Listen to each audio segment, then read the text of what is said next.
ತುಂಗಾಯಿಂದ ಭದ್ರಾ ಕಾಮಗಾರಿ ವಿಳಂಬಕ್ಕೆ ಡಿಕೆ ಶಿವಕುಮಾರ್ ಕಾರಣ, ಹೋರಾಟ ಸಮಿತಿಯ ಅಧ್ಯಕ್ಷ ಕಸನಳ್ಳಿ ರಮೇಶ್ ಆರೋಪ. ತುಂಗಾಯಿಂದ ಭದ್ರಾ ಕಾಮಗಾರಿ ಇನ್ನೂ ವಿಳಂಬವಾಗಿದ್ದು, ಇನ್ನು ಕೇವಲ 3 ತಿಂಗಳಲ್ಲಿ ಮಾತ್ರ ಕೆಲಸ ಮಾಡಬಹುದು. ಅನಂತರ ದಿನಗಳಲ್ಲಿ ಮಳೆ ಬರುವ ಸಂಭವವಿರುತ್ತದೆ. ಆದರೆ ತುಂಗಾ ಕಾಮಗಾರಿ ಪ್ರದೇಶದಲ್ಲಿ ವೀಕ್ಷಣೆ ಮಾಡಿದಾಗ ತುಂಗಾಯಿಂದ ಭದ್ರಾ ಕಾಮಗಾರಿ ವಿಳಂಬವಾಗಿರುವುದು ಕಂಡುಬಂದಿದ್ದು, ಉಪಮುಖ್ಯಮಂತ್ರಿ ಡಿಕೆ ಶಿವಕುಮಾರ್ ಕಾರಣರಾಗಿದ್ದಾರೆ ಎಂಬುದಾಗಿ ವಾಣಿ ವಿಲಾಸ ಸಾಗರ ನೀರಾವರಿ ಹೋರಾಟ ಸಮಿತಿಯ ಅಧ್ಯಕ್ಷರಾದ ಕಸನಳ್ಳಿ ರಮೇಶ್ ರವರು ಆರೋಪಿಸಿದರು.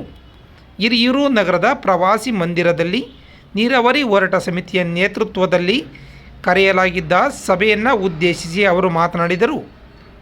ಈ ಒಂದು ಸಭೆಯಲ್ಲಿ ನೀರಾವರಿ ಹೋರಾಟ ಸಮಿತಿಯ ಗೌರವ ಅಧ್ಯಕ್ಷರಾದ HR ತಿಮ್ಮಯ್ಯ, ಕಾರ್ಯದರ್ಶಿ ಆಲೂರು ಸಿದ್ದರಾಮಣ್ಣ, ಖಜಾಂಚಿ ಬಬ್ಬೂರು ಸುರೇಶ್, ಉಪಾಧ್ಯಕ್ಷರಾದ ರಾಜೇಂದ್ರ, ನಿರ್ದೇಶಕರಾದ RK ಗೌಡ್ರು, ಪಿಟ್ಲಾಳಿ ಶ್ರೀನಿವಾಸ್, ಮಂಜುನಾಥ್ ಮಾಳಿಗೆ, ಉದ್ಯಮಿ ಮಹಮ್ಮದ್ ಶಫೀವುಲ್ಲಾ, ನಾರಾಯಣಾಚಾರ್ ಸೇರಿದಂತೆ ಇತರರು ಉಪಸ್ಥಿತರಿದ್ದರು.